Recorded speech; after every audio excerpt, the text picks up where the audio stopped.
Grupo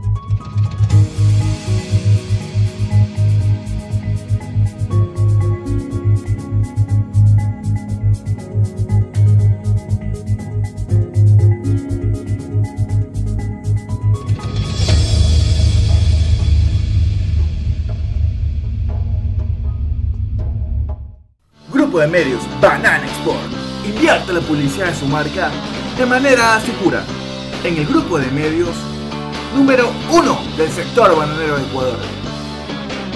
Revista Banana Export, portal de noticias web, canal de televisión por internet, aplicación móvil, redes sociales. Grupo de medios Banana Export. Visítanos en bananaexport.com.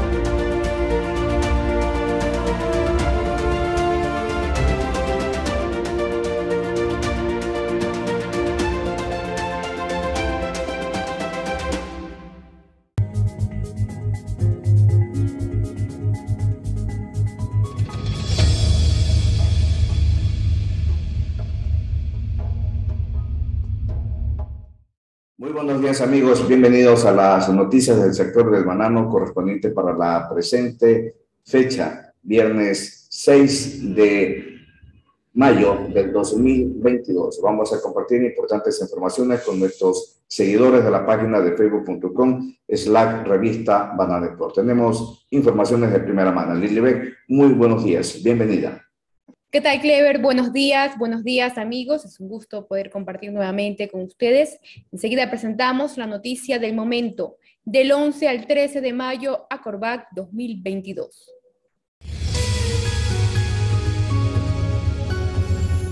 La cita científica de Acorbac 2022, su 23º Congreso Internacional, se llevará a cabo finalmente, como estaba programado, en Miami, Florida, del 11 al 13 de mayo.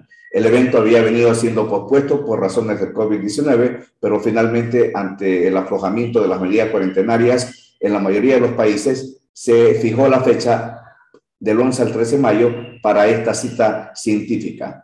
Acorbac es el evento más importante de las musáceas a nivel de investigación y desarrollo que se lleva a cabo cada 2 años, donde también se realiza una muestra comercial de los principales actores de la cadena del banano y plátano. El enfoque actual del evento está dado desde el inicio por charlas magistrales respecto al manejo sostenible y sustentable del cultivo. La preocupación de los investigadores también se centra en el manejo del Fusarium R4T. El miércoles, día de la acreditación, el miércoles 11, día de la acreditación, donde también será el acto inaugural, habrá una charla magistral de la PhD Mónica Betancourt Vázquez de Agrosavia, Colombia, profesional que abordará el estado actual del enfoque R4T en América Latina. En este contexto también habrá espacios para conocer nuevos productos y alternativas para el control de viejos enemigos del cultivo del banano, como la cigatoca negra. Ligia Ponte y Jairo Melgarajo de One Crop Protection de Colombia abordarán el desarrollo de un nuevo extracto vegetal que actúa como biofungicida multisitio que busca ser la nueva alternativa para los productores de banano. Siguiendo esta misma línea de control de enfermedades endémicas del banano, Mauricio Guzmán de Cronlac Biosense, Costa Rica, dará una charla magistral, análisis crítico del manejo actual de la cigatoca negra y una visión futura. El patito feo de las musáceas, el plátano, también tendrá su agenda propia con charlas como la de Marta Marina Bolaños Benavides, PhD, plátano y su importancia en la seguridad alimentaria de América Latina.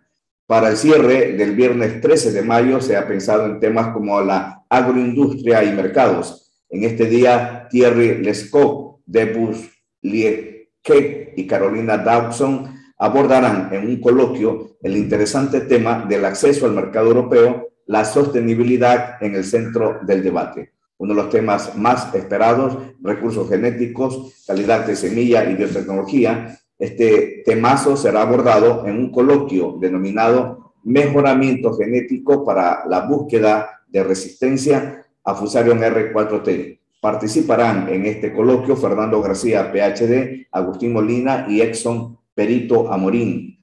La moderadora del coloquio es nada menos que Mónica Betancourt Vázquez de Agrosavia. Los titulares. Bernardo Manzano es posesionado como nuevo ministro de Agricultura. Tarifas del transporte terrestre se disparan.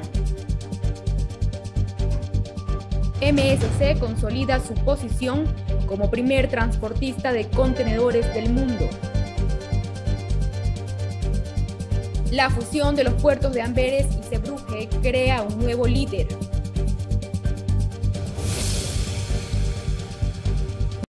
Nuestro invitado, el abogado Felipe Rivadeneira, presidente de FedExport, abordando la estrategia de penetración de nuestros productos agroexportables al mercado de los Estados Unidos. Seguidamente presentamos el editorial disertado por nuestro director de noticias, Crisis de fertilizantes amenaza la seguridad alimentaria.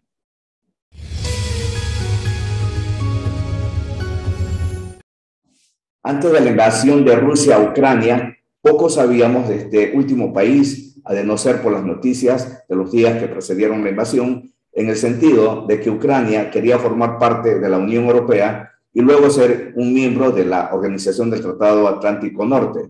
Esto último, al parecer, motivó a Rusia a invadirla. Luego de eso, poco sabíamos de este país, que fue parte de la Rusia zarista y luego de la Rusia comunista, que al igual que muchos otros países, nace de la desmembración de la gran Unión de Repúblicas Soviéticas. Pero esos son datos que están pintados y grabados en la historia, muy fácil de entenderlos y asimilarlos. Lo que no sabíamos, y realmente es preocupante, es que este pequeño país de la Europa Oriental, con un territorio un poco más de 650.000 kilómetros y una población de 41 millones de habitantes, es uno de los graneros más importantes y proveedores de fertilizantes que lo hacen estratégico para la seguridad alimentaria del planeta.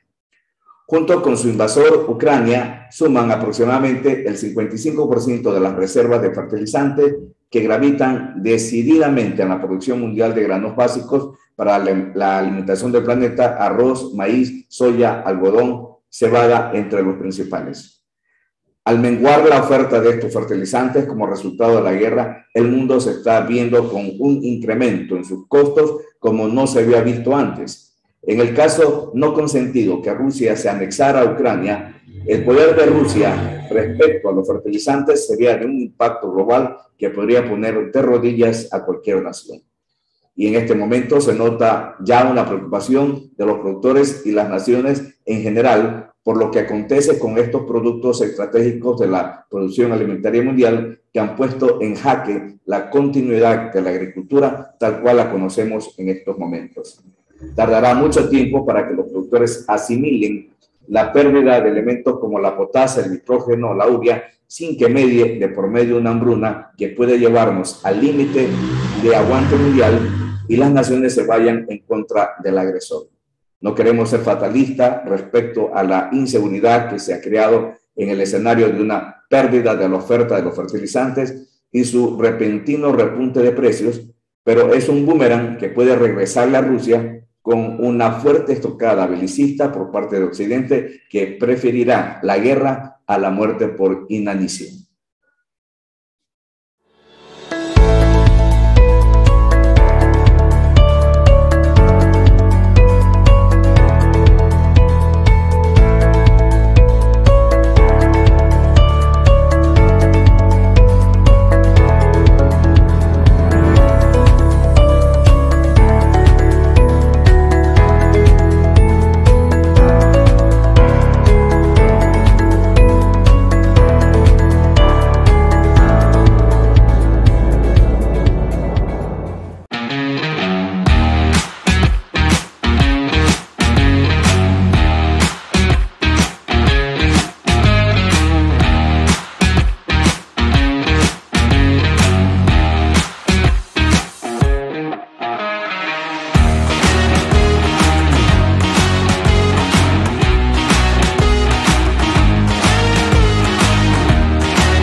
Continuamos con más información en el noticiero Banana Export. Bernardo Manzano es posesionado como nuevo ministro de Agricultura. El presidente Guillermo Lasso posesionó el miércoles 4 de mayo a Bernardo Manzano Díaz como nuevo ministro de Agricultura y Ganadería mediante decreto ejecutivo 415. Manzano en su primera intervención al ser posesionado dijo: he estado ligado al campo toda mi vida, conozco la realidad del sector y trabajaré para sacar adelante a todos los productores del Ecuador. Bernardo Manzano fue gerente de una hacienda bananera que perteneció a Álvaro Noboa. Él suplirá en el cargo al ingeniero Pedro Álava, quien presentó la renuncia y dejó pendiente resolver la crisis del sector bananero. Manzano detalló que su gestión se centrará en los sectores productivos estratégicos como el bananero, arrocero, lechero y maicero. Además, aseguró que el Ecuador necesita con urgencia el Censo Nacional Agropecuario para orientar de mejor manera la política en el agro. Manzano ha desempeñado cargos como gerente de producción, asistente, director y asesor de empresas como Bagno, Sociedad Anónima, Corporación Noboa, Sevioca, Sociedad Anónima, entre otras. Tiene un largo historial el nuevo ministro de Agricultura en cuanto a gerenciar o administrar proyectos agrícolas. El más importante, obviamente, la bananera Clementina del señor Álvaro Noboa Pontón. Esta fue prácticamente la joya de la corona del grupo Noboa, que fue perdida por incumplimiento de tributos al SRI en el gobierno del señor economista Rafael Correa. Amigos, continuamos con más información en el noticiero Banana Export. Tarifas del transporte terrestre se disparan. Que los precios suben en los momentos de incertidumbre es algo conocido, por eso no puede sorprender a nadie que las tarifas de transporte terrestre en Europa estén subiendo. Y suben de forma, además de muy notable, hasta cotas históricas según los datos que refleja el índice de tarifas que realiza IRU. Los motivos son los sospechosos habituales, es decir, el aumento de los costes laborales, el aumento del coste de combustible, que supone el 40% aproximadamente del coste de un camión, así como la gran incertidumbre que se vive en el viejo continente derivado de la invasión de Ucrania por parte de Rusia. De entre todos los factores que mayor impacto repercuten en la subida de los precios, sin duda ninguna sobresale el del combustible. El precio del gasóleo de automoción ha subido casi un 55%, a lo que ha puesto a muchas compañías entre la espada y la pared, entre el combustible y las tarifas que sus cargadores no quieren negociar. No menores también la falta de conductores, un mal endémico del sector, pero que además en el primer trimestre del 2022 se ha visto agravado por la salida muy importante de un número elevado de conductores de origen ucraniano que volvieron a su país fuera a salvar a sus familias o incluso para enrolarse y tomar las armas para defender el país. El informe de Libre estima que la falta de conductores durante el 2021 se situaba en los cerca de 425,000, cifra que durante el 2022 sigue subiendo. Este panorama de tarifas y fletes de transporte terrestre se mantendrá alto como mínimo durante todo el 2022.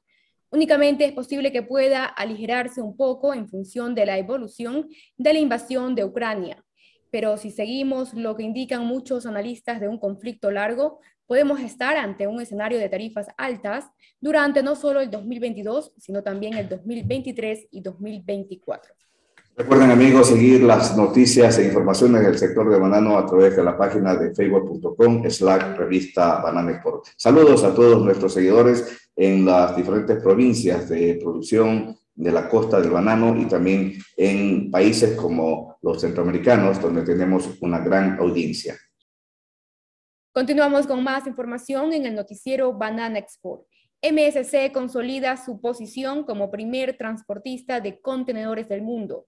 MSC, que había superado a Moller Maersk como primer transportista de contenedores del mundo, mantiene su posición de liderazgo según los últimos datos. Según estos datos recopilados por la empresa especializada Alpaliner del 4 de mayo de 2022, la clasificación es la siguiente. 1. Mediterranean Shipping Company tiene una participación del 17,1% 0,1% del mercado y una capacidad de 4.351.692 TU, unidades equivalentes a 20 pies, en 664 buques. La compañía tiene actualmente 102 buques encargados con una capacidad de 1.338.486 TU. 2 MERS con una cuota de mercado del 16,7% y una capacidad de 4.241.267 TU, unidades equivalentes a 20 pies, en 730 barcos. La compañía tiene actualmente 29 barcos en pedido con una capacidad de 319.100 TU. La tercera compañía en importancia es SMA CGM Growth. Tiene una cuota de mercado del 12,9% y una capacidad de 3.285.100 TU en 577 barcos. La compañía tiene actualmente 54 buques encargados con una capacidad de 437.259 TU. COSCO Group tiene una cuota de mercado del 11,5% y una capacidad de 2.931.742 TU en 475 barcos. La empresa tiene actualmente 34 buques encargados con una capacidad de 586.772 TU. Y en quinto lugar, en importancia, está Hapag-Lloyd con una cuota de mercado de 6,8% y una capacidad de 1.738.696 TU en 247 barcos. La compañía tiene actualmente 22 buques encargados con una capacidad de 415.588 TU.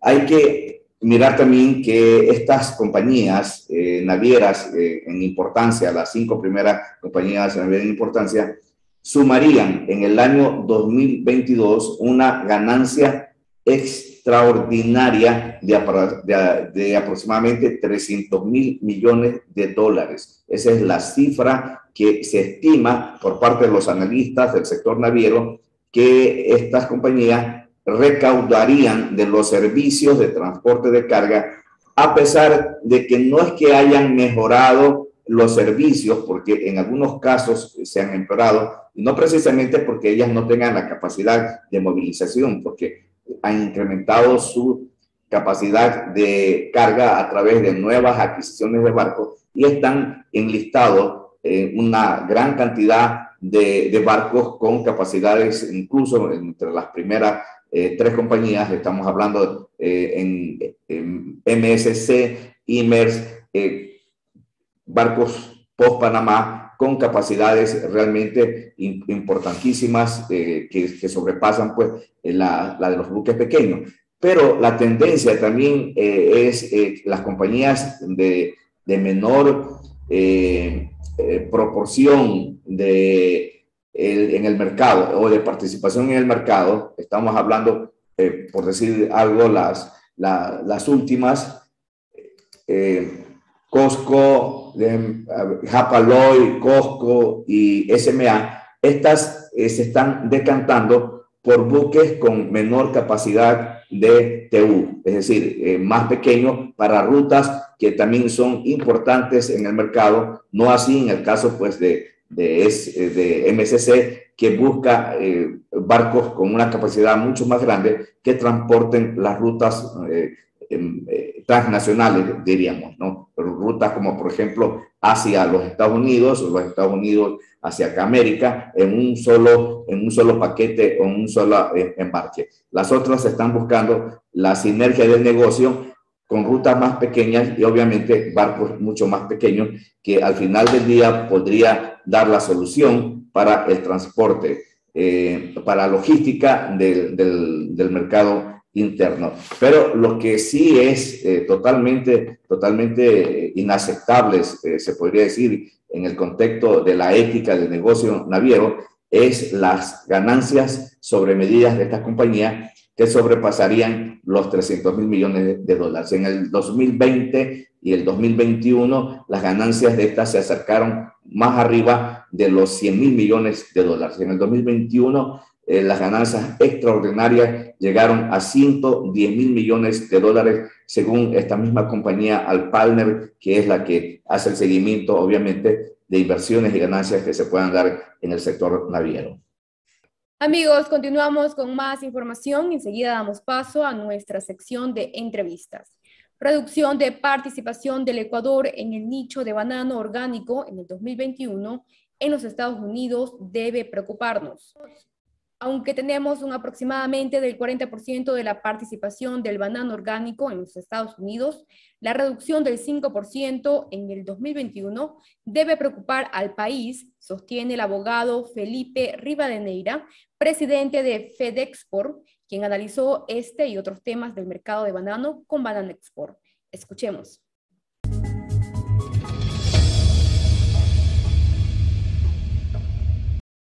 Muy buenos días y muchísimas gracias al abogado Felipe Rivadeneira, presidente de la Federación de Exportadores de Ecuador, FedExport. Este es su segundo periodo, tengo entendido, hasta el 2023 estará usted en funciones de esta importante labor estratégica de penetración de los productos agroexportables en los mercados foráneos, señor Rivadeneira. Hay un aspecto importante que quisiéramos analizar en honor a su tiempo, es la promoción que hacemos nosotros en el mercado de los Estados Unidos, obviamente sin desmerecer los otros mercados. Este es un mercado que ha venido, en el caso del banano particularmente, angostándose a nosotros frente a la competencia de países centroamericanos. Pero tenemos la posibilidad de abrir el caso del plátano, los subproductos, los snacks y todo. Se ha trabajado mucho en este aspecto. Coméntenos, ustedes tuvieron una visita realmente hace poco a este mercado. ¿Cómo les fue? ¿Cuál es el pulso que tienen ustedes? Bueno, a ver, si uno analiza un poco las estadísticas de cómo está viviéndose en estos momentos el desempeño de un producto que es extremadamente importante para la economía del país y lógicamente para muchas de las estructuras sociales del Ecuador, como es el banano. Vemos que la importación, por ejemplo, de banano fresco en Estados Unidos, lamentablemente se ha mantenido sin incrementos en el último año. A pesar de eso, hay que también ver la forma de analizarlo junto con los principales competidores, en este caso que son Guatemala y Colombia. Vemos que sí se ha perdido lamentablemente un espacio contra estos competidores y actualmente el Ecuador es el tercer proveedor de banano fresco para los Estados Unidos. Esa es la información estadística, ¿no?, que tenemos en este momento. Esto en cuanto al banano fresco. En cuanto al banano orgánico, Ecuador sigue liderando la producción de banano orgánico a los Estados Unidos. Como usted bien lo decía, es decir, tenemos que enfocarnos en diferentes nichos de mercados y aquí tenemos un 40% de participación en el mercado norteamericano con el banano orgánico. Y este número, que es muy bueno, también tiene una alerta importante porque en el 2021 la participación de las porciones de banano en este sentido se ha reducido en 5 puntos porcentuales por una ganancia de espacio en este segmento de las porciones colombianas y peruanas especialmente. Otros productos como el plátano fresco, que representa el 16% de las importaciones de banano y plátano de los Estados Unidos desde el Ecuador, tuvieron un mejor desempeño en el 2021. La participación en este segmento se incrementó en un punto porcentual con cerca del 30% de mercado, siendo el Ecuador el segundo proveedor de este producto en los Estados Unidos. El espacio de Guatemala también hemos visto que se ha incrementado en este segmento, pero no ha significado una reducción de la compra del banano en el Ecuador. Que eso es algo importante, ¿no? El plátano ecuatoriano. Si bien las exportaciones también de plátano han tenido, como le decía, un mejor desempeño, dado que el banano fresco representa más del 50% de las porciones totales de banano y plátano en los Estados Unidos, todavía nos encontramos, le diría yo, lejos de ver que se pueda compensar la pérdida de exportaciones en este segmento. ¿Cómo podemos tratar de explicar la pérdida de mercado? décadas. Aquí hay varios aspectos que lamentablemente no los podemos controlar y que estamos en una situación de desventaja frente a los principales competidores, ¿no es cierto? Uno, porque vemos que ha habido un incremento en los costos de los insumos productivos. Ahora inclusive va a haber un incremento adicional con el tema de lo que estamos viendo en esta economía de guerra. También el incremento de los costos de transporte, producto de esta era post-pandemia. Y adicionalmente hay que sumarle también con este incremento del valor del dólar, ¿no? Es decir, la inflación que se ha generado en los Estados Unidos y el valor del dólar generan un grave problema de costos y lógicamente esto pone en una mejor posición competitiva a países centroamericanos o los países de la región como son Perú y Colombia que tienen los centroamericanos tienen más facilidad logística, es decir, están más cerca, es decir, tienen mejor acceso. Y dos, Perú y Colombia tienen la capacidad de devaluar la moneda para aliviar este incremento de los costos de las exportaciones para los exportadores, que no lo tenemos nosotros aquí en el Ecuador, ¿no? Porque al tener una moneda dura y tener una moneda dolarizada, tenemos que tratar de ver maneras de ser más versátiles. Y un último elemento, le diría yo, es que seguimos teniendo en el país a veces condiciones que nos siguen generando problemas de mejora competitiva y de mejora productiva con una normativa como la que tenemos actualmente. Es decir, tenemos una ley que prohíbe el incremento de hectáreas de banano, ¿no es cierto? Que tenemos una fijación de un precio de una caja de banano y todo esto, usted sabe, cuando se fija un precio, gane o pierda, se paga ese precio y esto es justamente los problemas que nos ha generado, por ejemplo, el caso de Rusia, ¿no? Muchas veces el exportador ecuatoriano prefiere no exportar a perder por el tema del precio mínimo de la caja, ¿no? Obviamente aquí habrán casos de gente que actúa de buena fe, habrá otros casos de gente que actúa de mala fe, pero bueno, esos son casos esporádicos y particulares.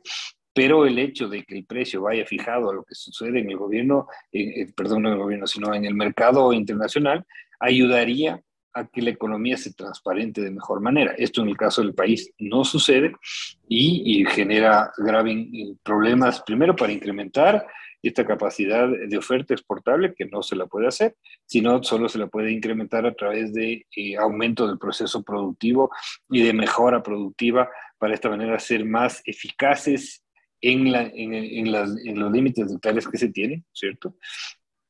Y también ver la manera de suplir a través de innovación, de mejora en la entrega logística, mejora en la calidad del producto y mejora, se podría decir, inclusive en la presentación del producto o tratar de incursionar en otros tipos de derivados de la fruta para tratar de compensar de alguna manera lo que genera Centroamérica o lo que genera tanto Perú y Colombia.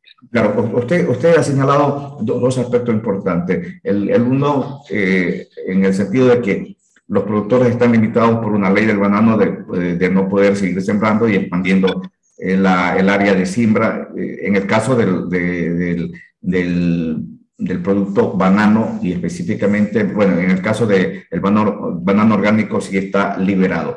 Pero la pregunta es, ¿para qué expandir la área de siembra si puede expandir la productividad? Porque generalmente el país tiene una muy baja productividad con relación a sus competidores. Tenemos una productividad una producción estándar o promedio de 1.900 cajas año, cuando podríamos estar en 3.000. Imagínense que si nosotros incrementamos 25% ese estándar de producción, inundaríamos los mercados de banano y podríamos incluso ocasionar una caída de los precios global.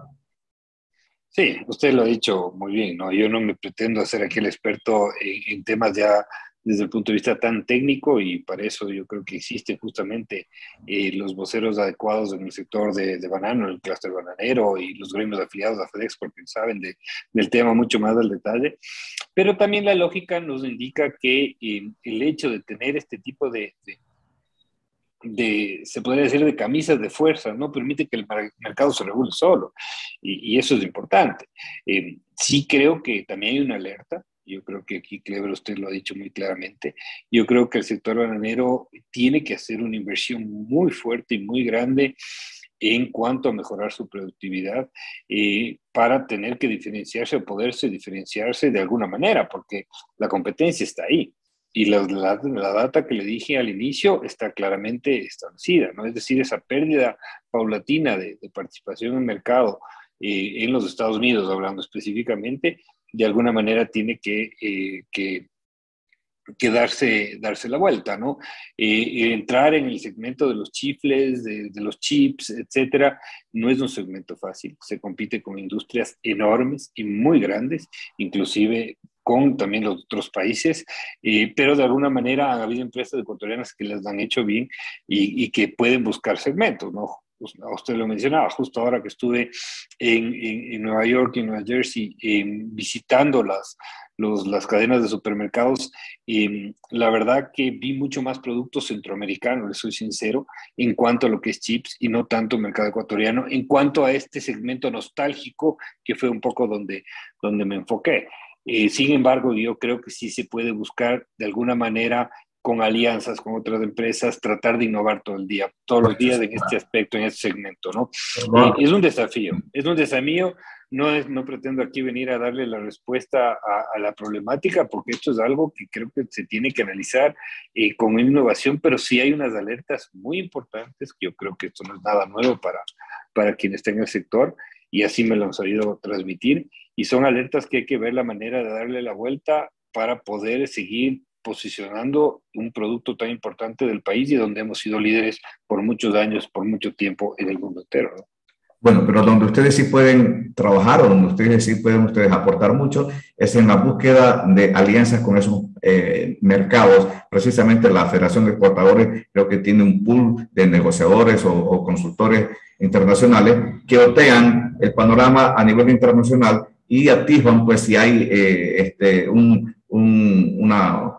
un espacio donde podamos llegar con nuestros productos y buscando esa diferenciación que hizo usted, como por ejemplo empaque, que es una parte importante, certificaciones, que es otra parte muy importantísima en la que se tiene que trabajar mucho, y lo otro, producir negociadores, porque realmente nosotros lo que hacemos es que no tenemos negociadores trabajando en campo. Tenemos ahí, por ejemplo, Corpay, ProExport, tenemos las embajadas, pero hay que trabajar durísimo en eso, como usted dice, hay mucha competencia.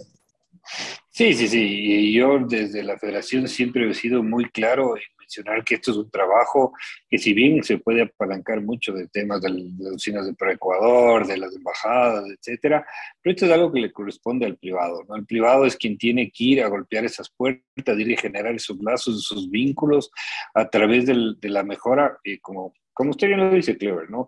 El mejorar el empaque, el mejorar la presentación, el mejorar el contenido, las certificaciones, los sabores. No nos olvidemos los sabores. También hay que analizar qué sabores se consumen en un mercado, en otro, porque no es lo mismo, por ejemplo, en Estados Unidos está mucho de moda este sabor muy picante, ¿no? Esto que le llaman el flaming hot, es decir, que hay esta gana de tener estos sabores nuevos. Entonces, por ejemplo, buscar una alianza con una de estas multinacionales y ver la manera de proveer un servicio de chips o de chifles con un sabor de estos temas que están a la vanguardia, es decir, lo que consume el mercado, ¿no? Y de esta manera agregarle este producto al valor agregado. Sin embargo, eso jamás va a reemplazar el hecho, creo yo, de consumir un producto fresco, ¿no? Y el producto fresco es extremadamente importante y ahí el Ecuador tiene mucho por ganar. Entonces, sin descuidar el producto principal,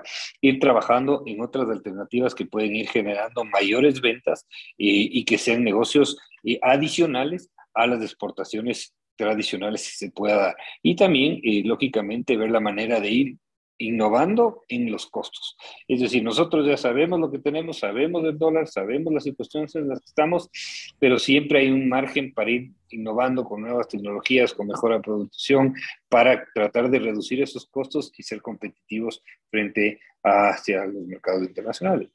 Claro. Ahora, el enfoque del gobierno o la filosofía del gobierno es de más mundo en el Ecuador y más Ecuador en el mundo, obviamente. Es decir, todo camino es de doble vía. Podemos nosotros simplemente, cuando nos abrimos, cuando buscamos estas alianzas, también nos llegan productos. Desde la Federación de Exportadores, ¿cómo están trabajando en este tipo de consolidación de nuevos mercados? Tenemos el mercado de Turquía, por ejemplo, que trabajarlo. Tenemos el mercado de Asia, China, que ya el presidente ha hecho un gran adelanto, pero hay mercados que hay que trabajarlos en esta parte de salir, de tocar las puertas, como dice usted. Sí, sí, efectivamente. No, a ver, la agenda comercial que está planteando el gobierno, yo creo que hay que reconocerla como muy positiva. Eh, es un tema que lamentablemente el Ecuador, 30 años atrás, no hizo los deberes, y eso es la verdad, como sí lo hicieron nuestros competidores, pero tenemos que tratar de ir priorizando a medida que las agendas de los otros países se vayan aperturando. Es decir, porque nosotros, por ejemplo, siempre vamos a querer, como sector privado, un acuerdo comercial con los Estados Unidos, por ejemplo, ¿no? Por sabemos el beneficio que eso le da a la economía. Pero, sin embargo, en los momentos actuales, Estados Unidos prácticamente es un camino muy difícil y sin se podría decir, un tiempo cierto de cuándo se pueda llegar a dar, mientras que en cambio con China ha habido un acercamiento y hay una voluntad cierta y real. Entonces, que aquí hay que tener mucho cuidado en decir, hey, pero ¿por qué con China y no con Estados Unidos? No, no, aquí es con quien nos está de alguna manera siendo recíproco en las peticiones de aperturar acuerdos comerciales. Lo mismo sucede con México, lo mismo sucede con el Canadá, lo mismo sucede con Panamá, lo mismo sucede con otros países como por ejemplo Corea del Sur, que están dispuestos a negociar. Entonces, vamos a lo real. Vamos y ataquemos y cerremos los acuerdos con quienes sí quieren cerrar los acuerdos en estos momentos y, lógicamente, después, a la par, ¿no es cierto?, trabajando paralelamente en donde avance esta agenda comercial, también tenemos que trabajar mucho en los temas internos que se pueden ayudar inclusive para mejorar los costos logísticos, ¿no es cierto? Usted mencionó el mercado de Turquía. El mercado de Turquía tuvo una gran amenaza en el sector bananero justamente por el problema de la seguridad que existe, ¿no? Y ese es un tema que, por más de que el sector exportador y específico, porque yo conozco que el sector bananero invierte muchísimo en cuidar su cadena de custodia, desde la producción, desde los camiones, desde los candados satelitales, desde los certificados VASC, etcétera, no existe de la misma manera una retribución de parte del gobierno y del Estado ecuatoriano en dar esa seguridad en esta lucha y en este lamentablemente mal que está quejado el país, que es el narcotráfico, ¿no? Y eso es algo que tenemos que hacerlo de una forma muy, muy importante. El Ecuador creo que tiene, y el gobierno, nosotros hemos planteado desde FedExport hacer un frente de emergencia logístico, lo planteamos hace mucho tiempo atrás, ya van a ser prácticamente unos 5 meses, porque creo que no solo el país va a poder hacer esto, necesitamos apertura internacional, cooperación internacional, porque estamos de alguna manera batallando una guerra desigual, donde los recursos del narcotráfico son infinitos, ¿no es cierto? Parece, al menos pareciera que fueran infinitos, y donde se establece una corrección, enseguida existe la manera de darle la vuelta de parte de esta amenaza, ¿no? Entonces, yo creo que tenemos que seguir trabajando en eso muy fuertemente para que no se nos afecte también el otro tema de lo que estábamos hablando, ¿no? Es decir, quienes no están afectados con estos temas, de alguna manera llegan a los mercados de una forma más tranquila y que no vaya a ser que por no tomar los correctivos en el tiempo adecuado, el producto ecuatoriano empiece a ser rechazado por la amenaza que pueda venir contaminado. Y eso es algo que no podemos dejar pasar.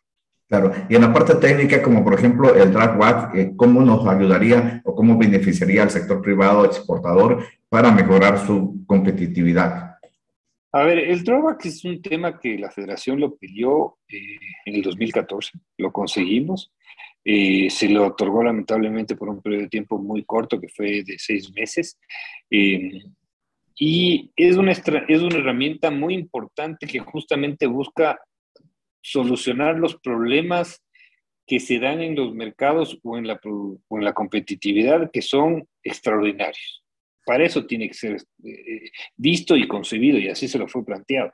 Está ahora en la ley, que a partir del 1 de enero del 2020, es decir, en diciembre del 2019, en la ley se estableció del 2021, en la ley esta de simplicidad tributaria se estableció la posibilidad de que se otorgue el sistema, pero nos enfrentamos y nos estrellamos con la realidad de las finanzas públicas, ¿no? Es decir, esto es algo que lamentablemente no se llega a poderlo practicar o a poderlo plasmar, porque siempre hay la queja de que no hay los recursos para lo mismo, ¿no? Pero la herramienta es buena, la herramienta es necesaria. Ahora con los recursos externales del petróleo podría darse. Exactamente, como está planteado ahorita, apenas necesita un decreto ejecutivo, una reglamentación del mismo, pero claro, las autoridades han sido muy claras en decirnos que en estos momentos actuales no existen recursos para ello, bueno, a pesar de que la ley está vigente. Bueno, muchísimas gracias al abogado Felipe Rivadeneira, presidente ejecutivo de Fedexport, y lo dejamos con sus últimos comentarios, señor Rivadeneira. Bueno, yo creo que el sector bananero, como les decía hace un momento, está atravesando momentos muy duros, muy complejos. Sin embargo, tengo mucho optimismo en la capacidad de los empresarios que están en este sector, tanto productores como exportadores, y seguramente están ya planificando sus planes de inversión importante para que de alguna manera puedan darle la vuelta a esta situación y que el sector el sector del banano en el país siga siendo un gran actor de la economía para el país. Muchas gracias.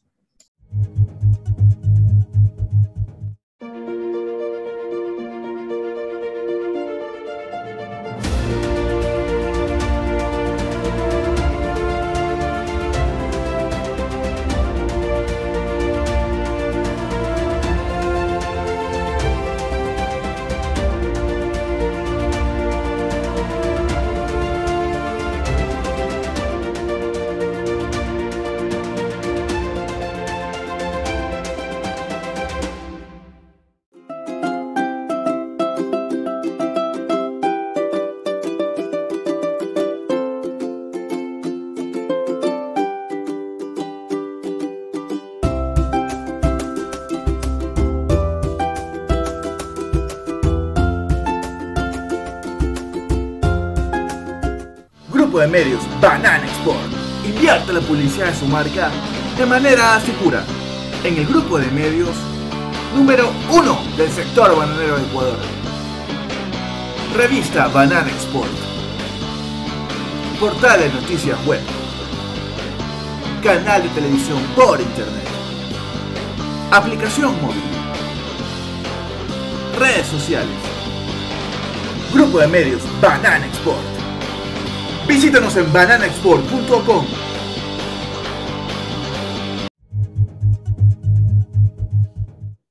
Amigos, continuamos con más información en el noticiero Banana Export. Mango, aguacate, arándano, entre otros productos peruanos, para ingresar a nuevos mercados globales. Agroexportadores peruanos buscan nuevos mercados de destino debido a la paralización de relaciones comerciales con países europeos por la guerra en Ucrania, según la Asociación de Gremios Productores Agrarios del Perú y reportes internacionales. Con el soporte del Servicio Nacional de Sanidad Agraria del Perú, SENASA, se realizan los procesos de adecuación que permitan superar las barreras fitosanitarias de acceso a otros países de destino. El mango peruano está en proceso de adecuación fitosanitaria para ingresar a Argentina, Malasia, Taiwán, Marruecos, Irán y Sudáfrica. Hoy los principales mercados de dicha fruta son Estados Unidos, Países Bajos, Corea del Sur, España, Reino Unido y Rusia. El arándano también está en proceso de adecuación para exportar a Corea del Sur, Japón, Vietnam, Indonesia y Sudáfrica. Hoy uno de los principales receptores del arándano peruano es Holanda, de donde se distribuye a otros países europeos según AGAT. Como consecuencia de la sobreoferta de esta y otras frutas peruanas en dicho mercado, el precio del anaranjado podrá ir mermando la rentabilidad de los cultivadores. Según AGAT, el aguacate Hass peruano está en trámite para ingresar a Filipinas, Malasia y Colombia. Al mismo tiempo, también se trabaja el acceso de espárragos, uvas, quión, cítricos y pitahaya a unos 18 nuevos mercados del mundo. En otro ámbito informativo, la fusión de los puertos de Amberes y Zeebrugge crea un nuevo líder. En febrero de 2021, las ciudades de Amberes y Brujas anunciaron el inicio del proceso de unificación de sus respectivos puertos. Desde la firma del acuerdo de accionistas para la empresa portuaria unificada el 22 de abril de 2022, los puertos de Amberes y Zeebrugge se denominan con un solo nombre, Puerto de Amberes-Bruges. El puerto de Amberes-Bruges representa un valor añadido de casi 21.000 millones de euros, es decir, el 4.5% del Producto Interno Bruto de Bélgica. El puerto de Amberes-Bruges refuerza su posición como uno de las principales puertas de entrada a Europa. Además, el puerto unificado también se convierte en el mayor puerto de exportación de Europa, con 147 millones de toneladas año, en uno de los principales puertos de contenedores de este continente. Como primer puerto de contenedores de Europa en términos de tonelaje, con 159 millones de toneladas año, el puerto de Amberes-Bruges pretende satisfacer la necesidad de capacidad de contenedores debido al crecimiento mundial y a la reciente evolución de la cadena de suministro internacional. El puerto de Amberes-Bruges también sigue invirtiendo en infraestructuras estratégicas como la Terminal Europa de Amberes y la nueva esclusa y zona de logística marítima de Zeebrugge. Al caer en el refuerzo de la interconectividad entre los centros de Amberes y Brujas y aprovechar las economías de escala en el ámbito de la digitalización, el puerto unificado contribuirá a la eficiencia, la confianza y la sostenibilidad de la cadena de suministro.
Continuamos con más información. El objetivo es recuperar hasta el último metro cuadrado de superficie agrícola perdida. Canarias aspira a recuperar toda la superficie de plátano perdida en La Palma. La Consejería de Agricultura del Gobierno de Canarias, a través de la Dirección General de Agricultura, ha encargado por vía de emergencia a la empresa de tecnologías y servicios agrarios Traxacted la elaboración del estudio de viabilidad para la reposición de los cultivos de plataneras sepultadas por la lava como consecuencia de la erupción del volcán en la isla de La Palma. El objetivo del estudio, según comparte el gobierno autonómico, es determinar la viabilidad técnica, jurídica, ambiental y económicamente factible para llevar a cabo la sorriba de coladas, técnica que consiste en cubrir la lava con tierra fértil para su posterior reparcelización y reparto entre los agricultores damnificados.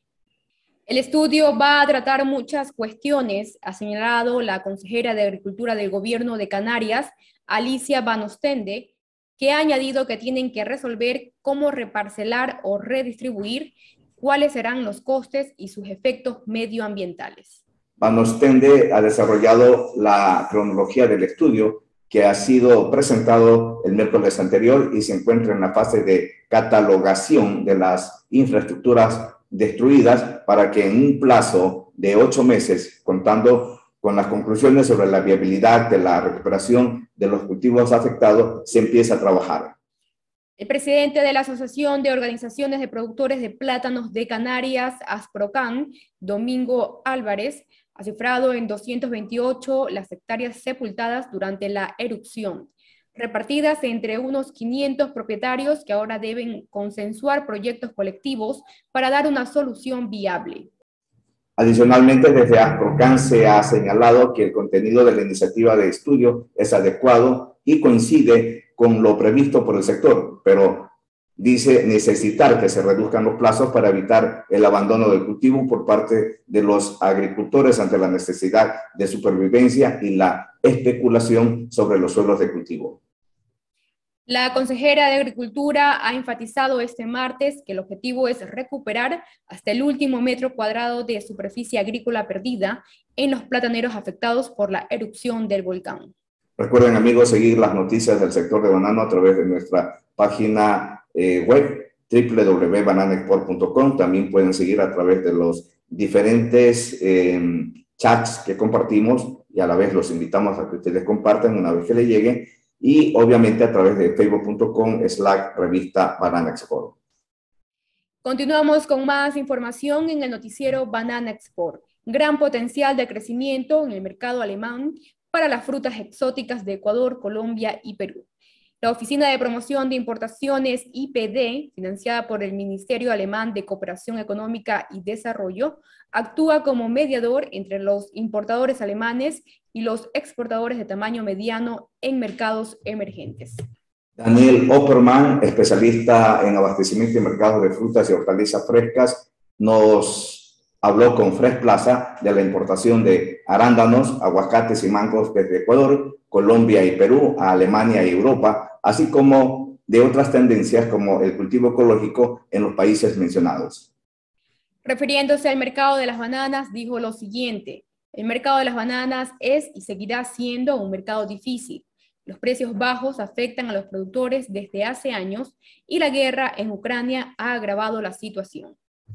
El mercado ruso se ha derrumbado, mientras que hasta hace poco alrededor del 20% de la producción bananera ecuatoriana se destinaba a Rusia, y el ya alto coste de los fertilizantes seguirá aumentando. El incremento de los costos de la logística y de los sistemas de refrigeración o maduración también afectan los costos de producción. Para Daniel Opperman, el tema de los fletes y la logística seguirá siendo una línea muy tensa en la competitividad de los países productores y exportadores. La situación logística es extremadamente tensa. Los productores del programa IPD nos comentan que actualmente tienen enormes problemas para encontrar contenedores y las tarifas se han multiplicado. La situación es similar en el transporte aéreo. El motivo es, por un lado, la pandemia que ya lleva 2 años con todas sus consecuencias, como cierres de los puertos chinos y falta de oferta de aviones de pasajeros y la consiguiente pérdida de capacidad de carga adicional. La guerra en Ucrania ahora también está ejerciendo presión sobre las cadenas de suministros ya interrumpidas debido al aumento de los costos energéticos o el desvío de barcos a otros puertos. Así, la situación en los diferentes escenarios de la capacidad de ofertar por parte de estos 3 países que son muy importantes en la región de América Latina. Estamos hablando de Ecuador, Colombia y Perú. Obviamente, Colombia y Perú nos llevan una ganancia en posicionamiento debido a que sus ejecutores o sus administradores fueron más visionarios en el sentido de que impulsaron mucho la penetración de sus productos a estos mercados. Vemos con una envidia sana el trabajo que están haciendo, por ejemplo, actualmente las asociaciones de productores y exportadores de Perú para abrir mercados. Llegan a aproximadamente 18 nuevos destinos que están trabajando. No se han quedado a llorar la pérdida del destino de Ucrania, sino que se han abierto, han salido seguramente en comisiones de más de un representante de cada uno de estos sectores a buscar precisamente un nuevo mercado, un nuevo posicionamiento, y ojalá pues lo logren. Va a ser un poco difícil, saben que es una tarea de inversión. Muchas veces el inversionista privado, el productor tiene que poner de su bolsillo, el Estado poco aporta. Tal vez las embajadas comerciales allí hacen el trabajo de acercar un poco lo que hace Opperman, por ejemplo, un enlace, hace de puente entre el mercado de demanda, en este caso los importadores de las grandes cadenas de logística de suministro de productos hortícolas en Alemania con el grupo de medianos y pequeños ofertadores de estos países, ¿no? En el caso de Ecuador, pues las bananas, también estamos ofertando aguacate, también estamos ofertando pitahaya, todavía en cantidades menores, pero que podrían, en función de que estos mercados despierten al consumo o el consumidor vaya aprendiendo también a conocerlos, porque este también es un trabajo de degustación que toma tiempo en el momento, si no podemos analizar el tema del aguacate Hass. No es que esta explosión de demanda ha sido de la noche a la mañana. Esto ha tenido un proceso de acercamiento de los productores con el consumidor norteamericano, con el consumidor europeo, para ver ahora plasmadas esta eficiencia de importaciones que se están dando. Y obviamente ha evolucionado el producto como tal. El producto inicial tal vez tenía otras características que las que tiene en este momento. Esto ha dependido mucho de conocer al consumidor y de también atinar a qué es lo que quiere el consumidor. No es lo que nosotros le queremos dar, es lo que el consumidor requiere. En este caso, él es el amo de la demanda y nosotros debemos ajustar la oferta. Si quiere, por decir algo, un aguacate cuadrado, habrá que darle un aguacate cuadrado. Así como hay sandías cuadradas, nosotros pensamos, no, la sandía es ovalada, pero hay un nicho de mercado que busca sandía cuadrada y hay que darle. Y quienes lo logren hacerlo, obviamente van a tener a ese consumidor en la mano. En el caso de la piña rosada, por ejemplo, es un nicho muy selectivo de consumidores que quieren la piña rosada. ¿Cuánto vale el kilo de una piña rosada? 40, 50 dólares, que obviamente nada tiene que ver con el precio de la piña convencional que se ofrece, ¿no? Cuando mucho un kilo de piña convencional en el mercado de los Estados Unidos, de la que oferta Costa Rica, tendrá un costo de 8 o 9 dólares, nada que ver con los 40 o 50 dólares que la piña rosada. Aquí sí se aplica el dicho del que quiere celeste, que le cueste, ¿no?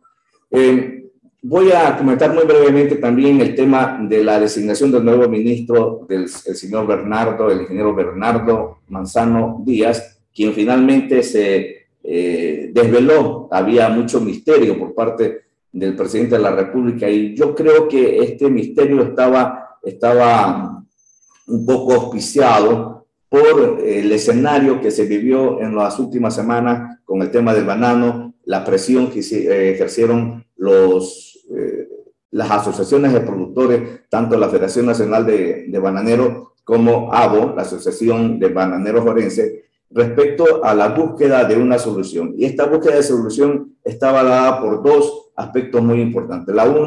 La compra de los racimos, que seguramente debe seguir. Ahora sé que esta semana el precio ha mejorado un poquito, solamente un poquito, no es que estén en el equilibrio, en el precio óptimo que debería estar el stock, pero conocemos que ha mejorado, está en $3.50 la caja, la fruta, y esto un poco le da respiro a los productores.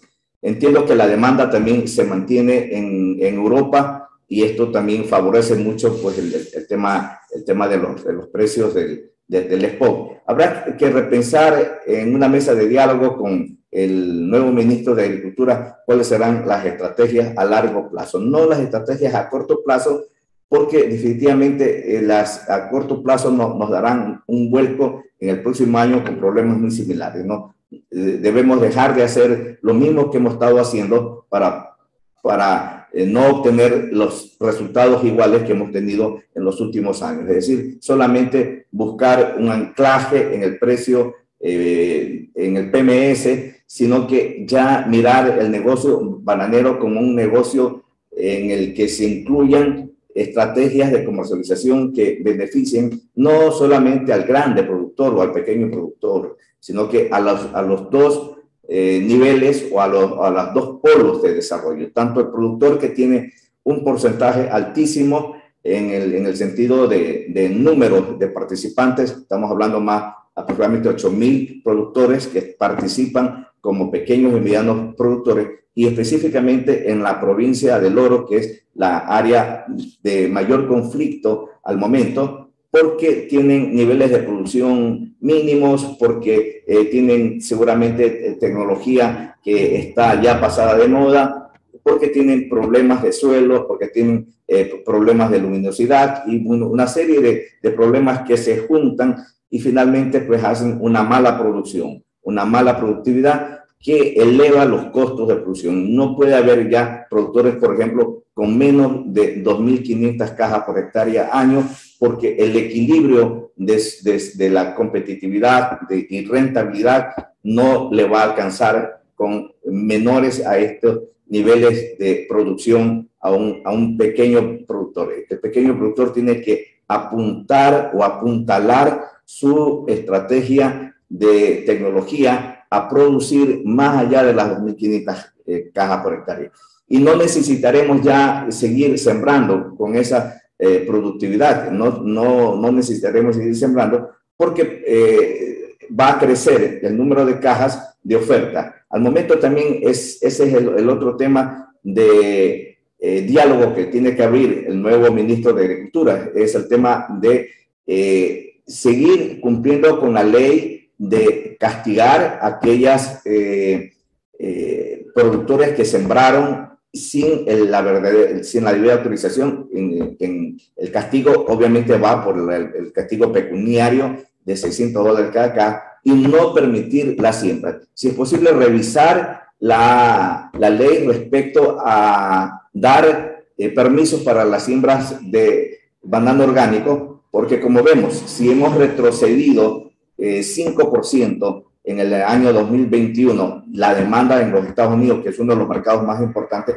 que tenemos actualmente, no podemos nosotros, debemos racionalizar la oferta para que siga siendo interesante el negocio, para que siga siendo competitivo el negocio. Si nosotros seguimos dando permisos de siembras bajo el concepto, bajo la filosofía del libre emprendimiento, podemos nosotros dañar un negocio que ha venido siendo sostenible en el tiempo. Es decir, hay que mirar el beneficio no solamente individual o privado, sino el beneficio país, porque eso significa plazas de trabajo, eso significa inversiones, pago de tributo y una serie de detalles que son importantes mirarlos en su conjunto total. Amigos, teníamos algo que bueno, lo vamos a dejar para la próxima edición, el tema de dónde está el cuello de botella de la corrupción en el Ministerio de Agricultura.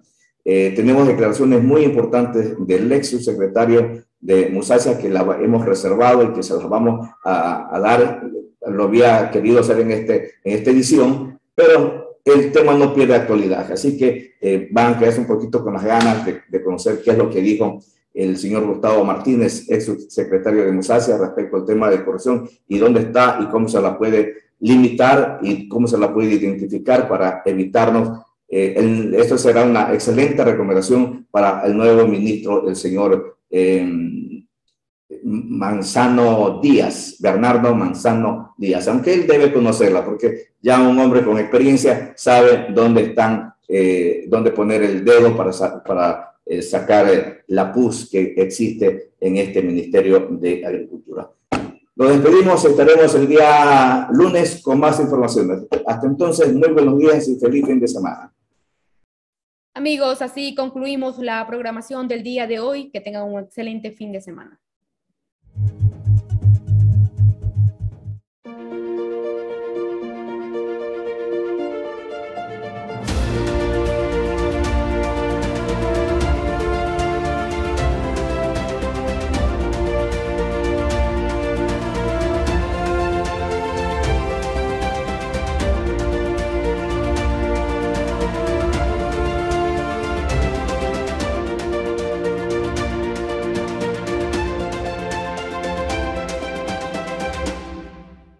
Grupo de medios Banana Export. Invierte la publicidad de su marca de manera segura en el grupo de medios número 1 del sector bananero de Ecuador. Revista Banana Export. Portal de noticias web. Canal de televisión por internet. Aplicación móvil. Redes sociales. Grupo de medios Banana Export. Visítanos en bananaexport.com